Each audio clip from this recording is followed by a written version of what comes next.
ইন্নাল হামদালিল্লাহ নাহমাদুহু ওয়া নুসাল্লি আলা রাসূলিহিল কারীম আম্মা বা'দ ক্বালা রাসূলুল্লাহ সাল্লাল্লাহু আলাইহি ওয়াসাল্লাম লা তাত্তাবি'আন্না মান কানা ক্বাবলাকুম হাসওয়ান নালি মিন নাল হাত্তা ইন ফীহিম মান আতা উম্মাহু আলা নিয়্যাহ ইয়াকুন ফীকুম মান ইয়াতি উম্মাহু আলা নিয়্যাহ আও কামা ক্বালা আলাইহিস সালাতু ওয়াস সালাম। সম্মানিত হাজিরিন, আল্লাহ রাসূল সাল্লাল্লাহু আলাইহি ওয়াসাল্লাম তার এক হাদিসের মধ্যে বলেছেন, দেখো মুসলমান জাতি, তোমাদের মধ্যে এমন একটা সময় আসবে যখন তোমরা ইয়াহুদি খ্রিস্টানের প্রতিটি পদাঙ্ক অনুসরণের মধ্যে নিজেদের সফলতা খুঁজে পাবে। প্রতিটি পদে পদে, প্রতিটি স্তরে স্তরে, প্রতিটি সময়ে সময়ে তাদেরকে অনুসরণ করবে। তাদেরকে অনুসরণ করার মাধ্যমে তোমরা নিজেদেরকে সফল ভাববে।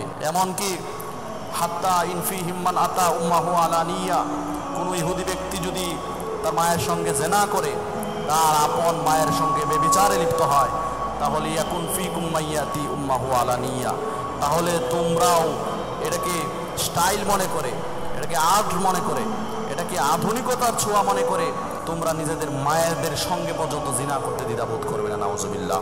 বর্তমানে আমদানি হচ্ছে এসব কালচার, আমাদের সমাজে এসব কালচার আমদানি হচ্ছে। ইয়াহুদি খ্রিস্টানের তৈরিকৃত যে সমস্ত কালচারগুলো আছে, এগুলো আমাদের সমাজে প্রচলিত হচ্ছে। আমাদের সমাজের ছেলেরা, আমাদের বাঙালি ছেলেরা আগে লুঙ্গি পরতো। লুঙ্গি আমাদের হাজার বছরের ঐতিহ্য, এবং লুঙ্গিটা পরলে সতরটা ঢেকে থাকে। কিন্তু ইহুদি আর খ্রিস্টানরা যখন ফুল প্যান্ট পরা শুরু করলো, ইংরেজরা যখন ফুল প্যান্ট পরলো, আমাদের মুসলমান ছেলেরাও ফুল প্যান্ট পরলো। এতে কিছু আলেমরা প্যান্টের বিরুদ্ধে, শার্টের বিরুদ্ধে কথা বলতে গিয়েছিল, তখন এক শ্রেণীর 5 আলেম, এরা ওই সমস্ত আলেমদের মানহানি করেছিল।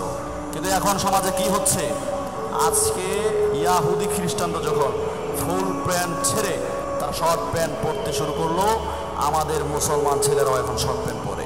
অথচ এই শর্ট প্যান্ট পরলে তাদের সতর খোলা থাকে, আর সতর যে ব্যক্তির খোলা থাকে, এই ব্যক্তির 24 ঘন্টায় গুনাহ হতে থাকে। নাউজুবিল্লাহ।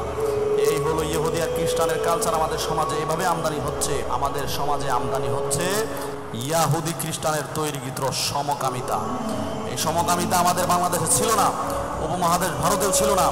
কিন্তু যখন ইহুদি খ্রিস্টানরা সমকামিতাকে আর্ট মনে করলো, সমকামিতাকে আধুনিকতা মনে করলো, সমকামিতাকে প্রমোট করতে লাগলো, তখন আমাদের উপমহাদেশ ভারতে সমকামিতার আইন জারি করে দেওয়া হলো। ভারতে সমকামিতার আইন বৈধ করে দেওয়া হলো। এভাবে আস্তে আস্তে এখন আমাদের ঢাকা বিশ্ববিদ্যালয় পর্যন্ত সমকামিতার পক্ষে আন্দোলন করে। সমকামিতা হচ্ছে এমন জিনিস, যে জিনিসের কারণে আল্লাহ রাব্বুল আলামিন হযরত লূত আলাইহিস সালামের জাতিকে ধ্বংস করে দিয়েছিলেন। ছেলে ছেলে এবং মেয়ে মেয়ে যৌন সম্পর্কে মিলিত হওয়াকে সমকামিতা বলে। এই সমকামিতা করার জন্যে নবী লূত আলাইহিস সালামের জাতিকে আল্লাহ রাব্বুল আলামিন ধ্বংস করেছিলেন।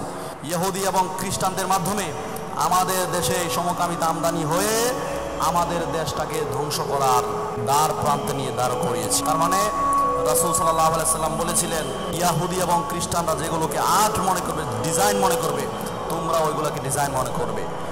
অথচ নবী করিম সাল্লাল্লাহু আলাইহি ওয়াসাল্লাম 1400 বছর পূর্বে মুসলমান ছেলেদের পোশাক কেমন হবে, মুসলমান ছেলেদের চলাফেরা কেমন হবে, মুসলমান ছেলেদের চুলের কাটিং কেমন হবে, মুসলমান ছেলেদের মুখের ভাষা কেমন হবে, এটাও নবী সাল্লাল্লাহু আলাইহি সাল্লাম শিক্ষা দিয়ে গেছেন। কিন্তু এখান থেকে শিক্ষা না নিয়ে Abraham Lincoln, Mao Tse tung Lenin, Karl Marx, এই সমস্ত কুফফারদের কাছ থেকে তারা আদর্শ শিক্ষা নেয়, আবার নিজেদেরকে ইমানদার দাবি করে, আবার বলে যে আমরা বিশ্ব নবী সাল্লাল্লাহু আলাইহি সাল্লাম, মুহাম্মদ সাল্লাল্লাহু আলাইহি সাল্লামের অনুসারী। নাউজুবিল্লাহ। এরা নিজেদেরকে মুমিন দাবি করে, এরা নিজেদেরকে মুসলমানের বাচ্চা দাবি করে, কিন্তু এদের কাজকর্মে মুমিনের কোনো কার্যক্রম ফুটে ওঠে না। মুহতারাম হাজিরিন, ভয়ঙ্কর আরেকটা তথ্য হলো, ট্রান্সজেন্ডার নামে আমাদের সমাজে যে ফিতনাটা এসেছে, এই ফিতনাটা এখন বাংলাদেশে সয়লাভ করতে করতে এর পক্ষে হাজারো মানুষ দাঁড়িয়ে গিয়েছে। অথচ আল্লাহর দেওয়া জীবন ব্যবস্থা, আল্লাহর দেওয়া আকৃতি, এটা কতই না সুন্দর, কিন্তু আল্লাহর দেওয়া আকার আকৃতিকে বিকৃত করে যে আল্লাহ তাকে ছেলে বানিয়েছে, যে আল্লাহ তাকে মেয়ে বানিয়েছে, এই ছেলে থেকে মেয়ে হয়ে, মেয়ে থেকে ছেলে হয়ে নিজের পুরো শরীরকে বিকৃত করে, আল্লাহর দেওয়া জীবন ব্যবস্থাকে বিকৃত করে আল্লাহর সাথে যুদ্ধ ঘোষণা করে বাংলাদেশের মসনদে গিয়ে দাঁড়াচ্ছে। এরা আন্দোলন করছে, এদের পক্ষে সাফাই গাওয়ার মতো আবার লোক আছে, নাস্তিক্যবাদ এদের পক্ষ নিচ্ছে। আর হাস্যকর বিষয় হচ্ছে এটাই যে বাংলাদেশের যে সমস্ত দাবিদার নাস্তিকগুলো আছে এরা আসলে প্রকৃত অর্থে কোনো নাস্তিক না। এরা বিভিন্ন সময়ে ইসলামের বিরোধিতা করণার্থে বিভিন্ন মানুষের পক্ষে গিয়ে দাঁড়ায়। এরা কখনো কুকুরের পক্ষে দাঁড়ায়, এরা কখনো জানোয়ারের পক্ষে দাঁড়ায়, এরা আবার ট্রান্সজেন্ডারের পক্ষেও দাঁড়িয়েছে। মুসলমান জাতি, তোমরা শোনো, এই ট্রান্সজেন্ডার আসলো কোথা থেকে? এটা এসেছে ইহুদি খ্রিস্টানদের থেকে। এই জন্য আল্লাহর রাসূলের সেই হাদিস বাস্তবায়িত হচ্ছে। তাই এখন থেকে আপনার সন্তানকে সচেতন করুন, আপনার ছেলেকে সচেতন করুন, আপনার মেয়েকে সচেতন করুন। আপনার ছেলে এবং মেয়েকে সচেতন করবেন কিভাবে?